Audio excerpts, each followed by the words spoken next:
Cache Rendezvous. I'm Erin Cox. And I'm Taylor Emerson. And we join you here from First Dam, and the weather is beautiful today. It really is, but starting us off today, we have the story of one woman who turned tragedy into inspiration.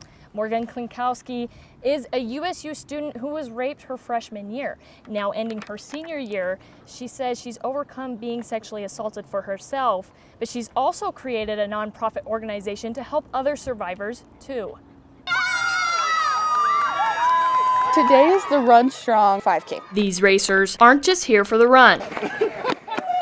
They're here for Morgan. I've been good friends with Morgan for a couple years now, and so I thought I'd come out and support. I ran to support Morgan, obviously. She's just a great girl. She's so much fun to be around. They're running for her, but she created the run to help others. It's the Strong, Beautiful, Capable Run Strong, and all the profits will go to her foundation. Strong, Beautiful, Capable, created to help those who have been sexually assaulted, like Morgan was almost 4 years ago. In her freshman year at Utah State, Morgan says her friend Jason Ray Lopez came over to study with her. They started kissing, and she says Ray Lopez did ask her consent for sex, but when she didn't give it, he didn't stop. He raped her. I felt disgusting. I felt like I had totally, I was wearing running shorts, and I was like, I could have screamed, I could have, done all these things.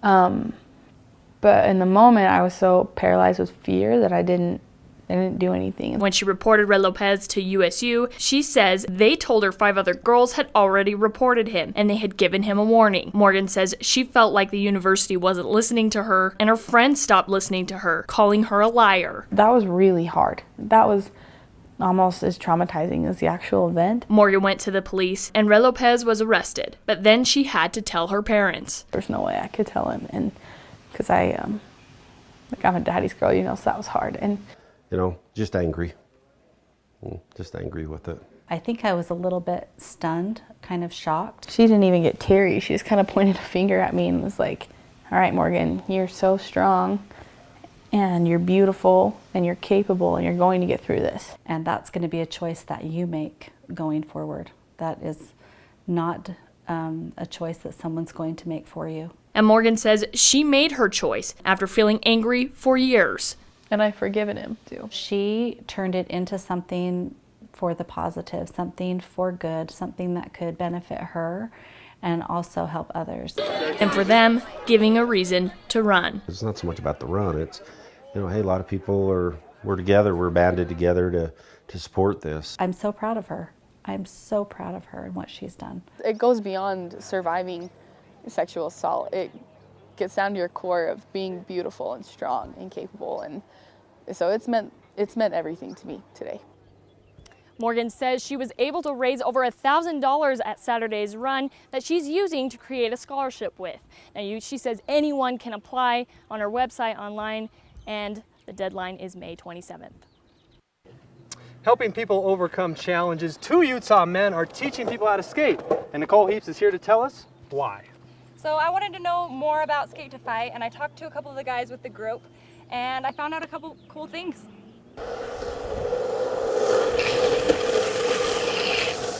These guys help run Skate to Fight, an organization that started 3 to 4 years ago to help people with their struggles through teaching them how to skateboard.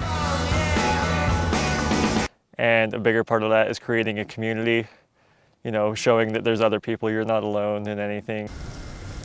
Some people are passionate about skateboarding. Me, I'm passionate about writing music. Skate to Fight is all about encouraging you to allow your passions, whatever they are, to help heal you. As long as people have a passion, I feel like you can have a fulfilling, happy life. He says the reason he feels like his passions help him is because he is so focused in on the moment and what's on the road in front of him that the rest of the world and its problems are blocked out. Nicole Heaps, Cache Rendezvous. People of color, say culture here is pretty shocking. And Yaz joins us here. Yaz, what did you learn? Well, guys, as a minority myself, being from California, I never really was a minority until I came to Utah. And after talking to some other students who've been in some similar situations, I got to learn what it's been like for them. Paola Munoz is studying for finals week, just like everyone else. But what makes her different is she's also the vice president of USU's Latinx Student Union. We gather as council every week, and we plan out weekly meetings for the members, and those meetings include cultural activities that kind of we share our culture. We talk about issues also that are currently going on that affect minorities. Aside from weekly meetings, the members of this club host fundraisers to raise money for scholarships. That scholarship goes towards somebody that's a student that's Latinx and wants to come to school here at Utah State. Besides coming together to raise money, they talk about what it's like to be here at USU. My experience here has been great within being Latino, but I feel like there's so much more the university can do to help Latino and other minorities feel more included. So, what is it like being a Latino on USU's campus? Unconsciously, they have an image of what Latin people or what Mexicans are. They just assume all of Latin America is from one specific place. So being Mexican and being light-skinned, telling someone that you're from Mexico, sometimes they won't accept it at first. They will ask you again, are you sure you're Mexican? To these students, that's microaggression. Psychology Today defines microaggressions as the everyday verbal, nonverbal, and environmental slights, snubs, or insults, whether intentional or unintentional, which communicate hostile, derogatory, or negative messages to target persons based solely upon their marginalized group membership. So to sum that up, a microaggression sounds something like this. Why do you sound white? Or, you're really pretty for a black girl. Being half black and half Mexican, I've experienced a few of these microaggressions myself, one being, so what are you? Or, is my hair real? And within the Latino community, microaggressions come often. Comments like, you should be deported, is your hair natural? Or you're Mexican, you're so light-skinned. Everybody assumes that all Latinos are Mexicans, and that's not true. You spell really well English to be, Mexican. And I grew up all my life here, so why wouldn't I know how to speak English? People are different. People are unique. And just because you're part of the culture doesn't mean you have to fit a certain stereotype. LXU aims to break out of those stereotypes and inform people about the Latino culture. Yasmina Giri, Cache Rendezvous. When we come back, how this big guy is helping students with unique challenges to have a better experience with horses. And we'll tell you why music businesses in Logan are struggling. Hi, I'm Peter, and there's nothing I love more than sharing vegetables with my friends. Come on in, help yourself to anything. That's why we give our food the utmost respect it deserves. Did you know there are simple steps we can all take to help save food? You can cook it, store it, even share it. Just don't waste it. Because when it comes to food, better ate than never. To learn more, visit savethefood.com. Sorry, I've got big ideas. As a college student, you have big ideas to make a big difference on campus. Why not get funding for those ideas in a big way? The Blue Goes Green Grant provides funding for student sustainability projects. These projects help USU students be more environmentally responsible, live healthier, and save money. To find out more, go to usu.edu/BGG. Get funding for your Blue Goes Green idea in a big way. Blue Goes Green. Make a difference. Welcome back. The USU Equine is a program that always has cool new projects, and Bronson joins me with what they're doing lately. Bronson? I met a really cool student who has some unique challenges in the equine program, but that's not letting his love for horses get in the way. This cowboy knows what it means to get bucked off and get back on. At 4 months old, Jack had a spinal infection that left him paralyzed from the chest down. Now Jack is helping USU equine researchers help people like him care for their horses. His wheelchair has a hydraulic system that helps him do basic jobs like grooming. This special sand has chopped up sneakers in it, and that helps Jack's wheelchair move around the arena a little easier. I'm very excited about being a part of this project, being able to make it more accessible for other people to go out and work the horses instead of just being stuck on the sidelines watching. I hunt, I fish, I am trying to be on the Paralympic archery team. I do whatever I want. And that includes starting a family with 5-month-old Annabeth and his wife Kayla. I met her up here. She worked at Cow Ranch and I was in there quite a bit. To buy stuff or to see her? Yes. With Jack's internship, he is going to explore inclusion and accessibility opportunities for future students who maybe thought, no, this couldn't be for me. I couldn't pursue a career in this. Trot. Now Jack is blazing the trail for himself and for others who love working with horses. It's pretty inspiring what Jack can do not only with those horses, but with people who are struggling as well. It is inspiring, and I'm excited to follow up and see what he does with the program. Finding live entertainment here in Logan can be pretty hard, but the owners of the Y Sound and the Cache music venue are coming together to provide live music for you.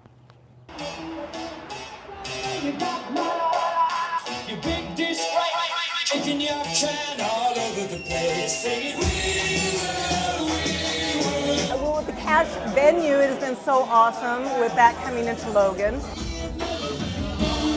It's obvious that Logan needs more live music and events downtown. When I agreed to do it, it was like, well, that's the #1 hole in the bucket we have to fill. It's nice to be able to have something here in the valley, to not have to go all the way to Salt Lake to see a show.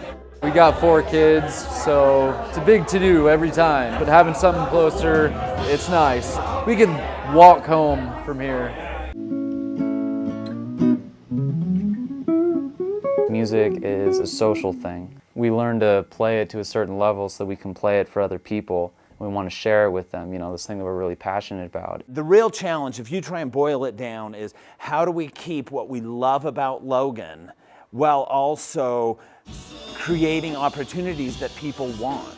And that's what we're trying to do here. We're not looking to build some huge venue. We're looking to have a place on Main Street where people can come and have a great time.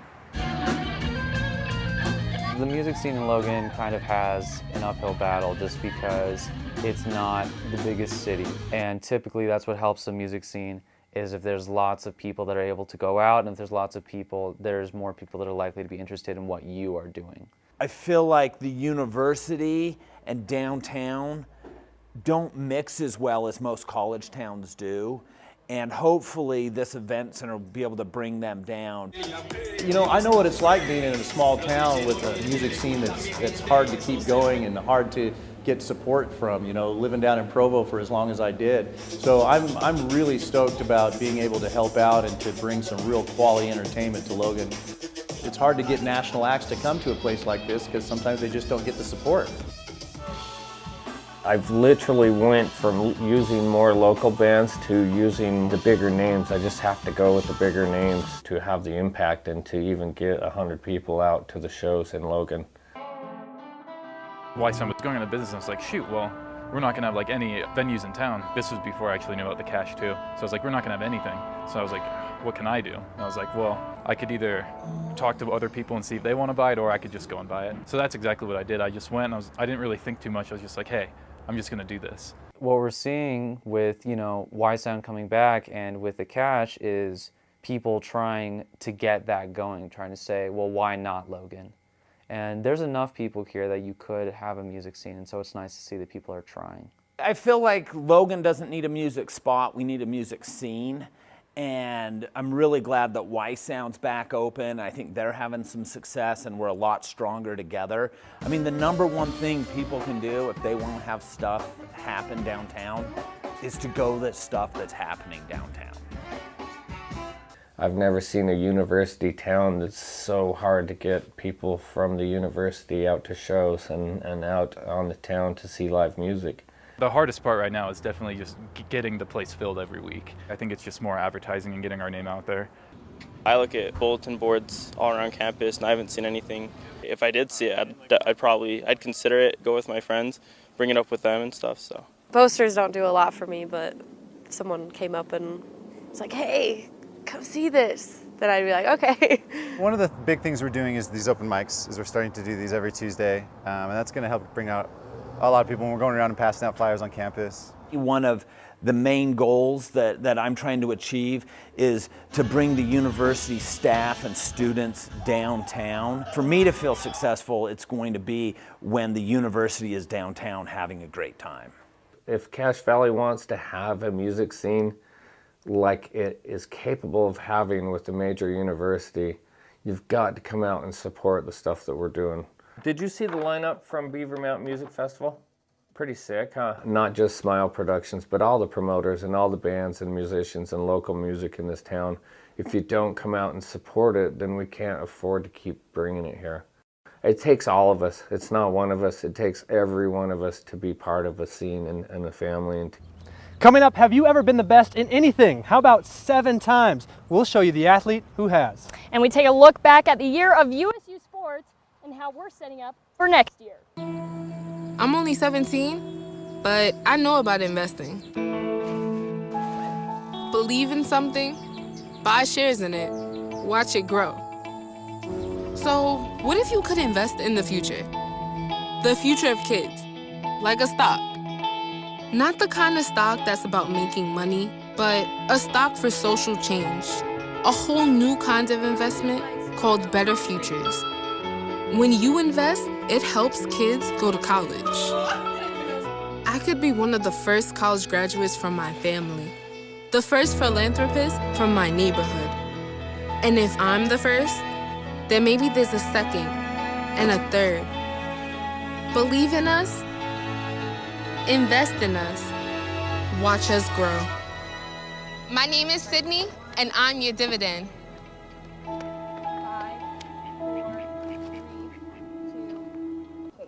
Welcome back. Brady, I wouldn't tie McDonald's and collegiate athletes together. When you run as much as this guy, it doesn't matter what you eat. Dylan Maggard of Utah State. This is Dylan Maggard, A little bit of bumping trouble. on his way to tie the record for most All-American nominations in USU history. Currently, Maggard is a 7-time All-American, and he hopes to achieve that 9-time All-American honor by the end of May.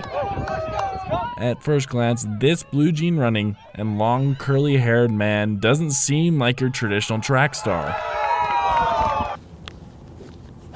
Earlier in the fall semester, Dylan Maggard on this very track broke the Guinness World Record for fastest mile time in blue jeans.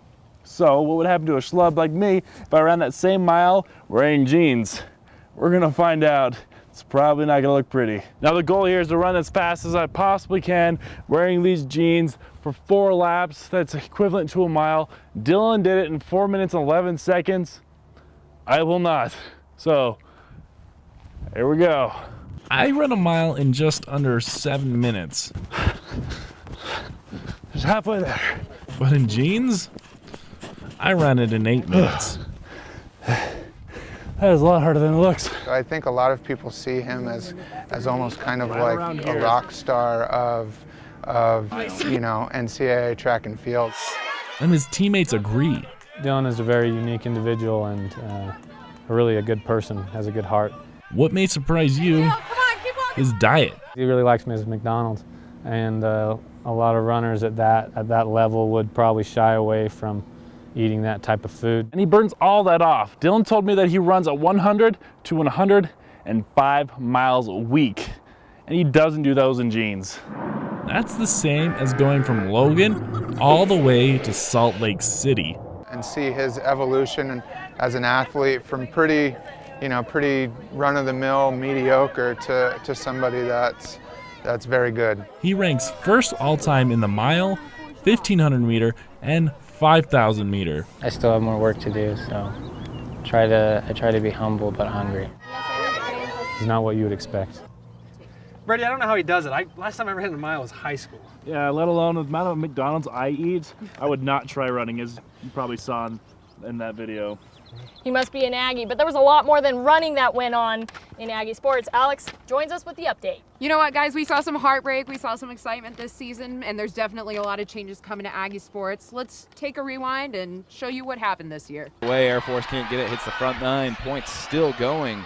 The biggest thing we talk about is who are we and who do we want to be, and we can't let other teams dictate to us the style of play we want. We just got to go do what we do. It was a battle. I mean, it was obviously disappointing. We haven't had the season that we've necessarily hoped for, but we battled. I don't know what else to say, putting our hearts out on the field. We feel really good about who we got come back, especially receiver and tight end. We got a lot of returners come back, so I feel really good, especially about throwing the ball downfield. Got guys that can catch the ball and make plays for us.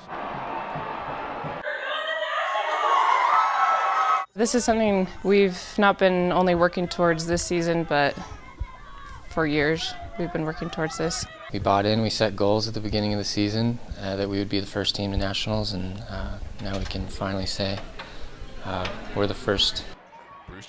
I think you see a little bit of the evolution of our team.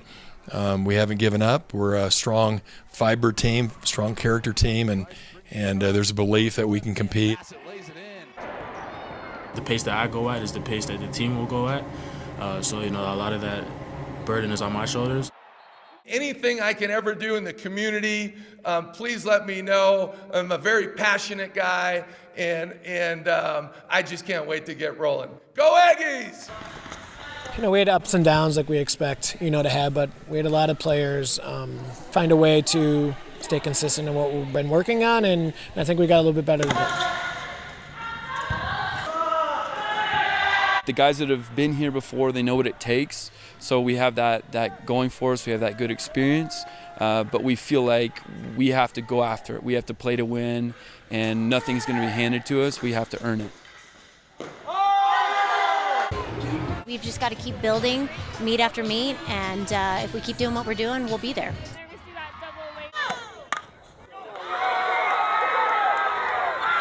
You got to compete. You got to hate losing more than you love winning. And I felt we've been satisfied with a lot of things, doing here and there okay, and we haven't really been hurt by the losses. Aggie softball is the last team playing, and their last game will be May 11th. Thanks, Alex. Coming up, what this guy does in his backyard shed usually happens near the ocean. And with school almost over, we'll show you 3 cheap summer things you can do here in Cache Valley. It's a big responsibility. Oh, it's huge. I know, it's huge. And the salary. Oh my god, yes. Right? I mean, like, I was about to move in with my parents, and right before, so this saved me. I really believe in you, Thank you. It's nice to hear that from someone. These are cool. Did you, what did you?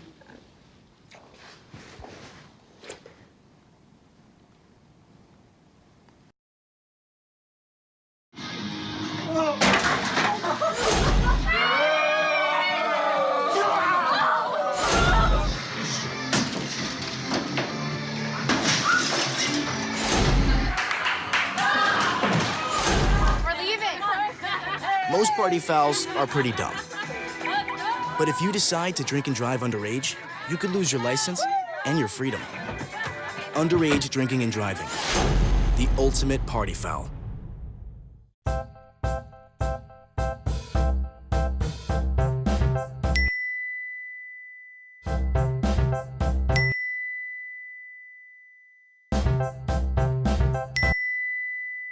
Planning the right amount of food is hard.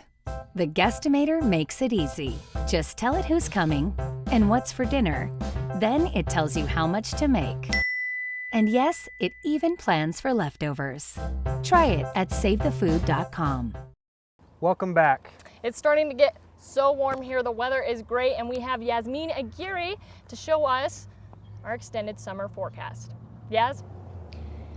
The sun's been coming out, it's been starting to get warm, which is much appreciated. Temperatures are going to start rising as we go into May, and as we approach June, it's going to start getting hotter. And it'll actually be slightly warmer than it was last year. And last July was abnormally cool, and that will not be the case this year. This year, we're actually expecting northern Utah to be hotter than the rest of the state, and that'll continue into August and September.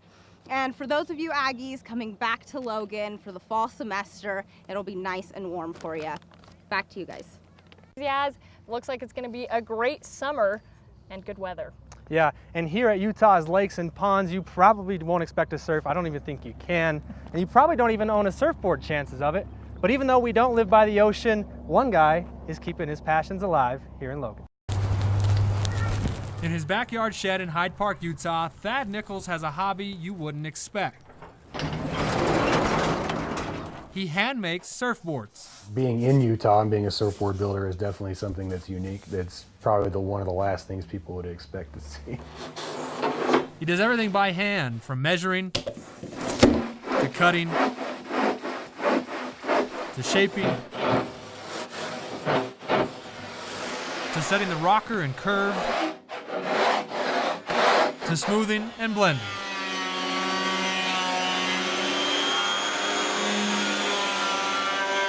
He gets them photo ready with fiberglass, resin, and sometimes a bit of paint, and it's a process that for him is a passion. It's something that keeps me connected to the surfing and to the ocean, as opposed to just drying up in a landlocked state. I have a fear of water. His wife won't ride. Dad's a water baby and the girls are. But she'll go along for the ride. The plan is to get him out. We're going to Florida this summer to get him out on the water. Nichols says he's made about 100 or so boards since 2012, and that he likes to take his time on them, making sure he gets it right. I'm definitely upfront with people when they order boards from him, like, listen, this is not going to be a fast process. Yeah, pretty good. Nichols says he plans on making his boards for as long as he can. At least as long as I can paddle a board, or maybe even after I can't paddle a board, you know, something I see myself doing for the rest of my life. Now, any legitimate factory would have an air compressor. But Thad says his boards run anywhere between $500 and $1,200, depending on the size, the shape, and the style you want. And Chaz joins us paddling up on a canoe, not a surfboard here. Chaz? Yeah, I mean, I'm in a canoe. It's awesome weather. You know, Cache Valley has so much to offer. We have so much to do here. So I went out and found 3 cheap things that you can do this summer. Here in Cache Valley, we're surrounded by mountains and rivers and lakes, all surrounded by trails that let us go and see all of them. All the different hikes are a great way to see all the different scenery Cache Valley has to offer, and it's a great way to get together with friends or even to take a date. But don't forget to take some water so you don't get dehydrated. Thomas Lyon, an avid outdoorsman, says hiking the different trails lets him enjoy many of his different hobbies. Cache Valley is great for hiking, backpacking, hunting, fishing, anything outdoors, but hiking is where it's at. If hiking makes you want to scream like that bird, and you're more into enjoying nature with minimal walking, Zootah at Willow Park is the place for you, with many birds and animals such as these capuchin monkeys. When you come to the zoo, you can either come with a group of friends or on a date.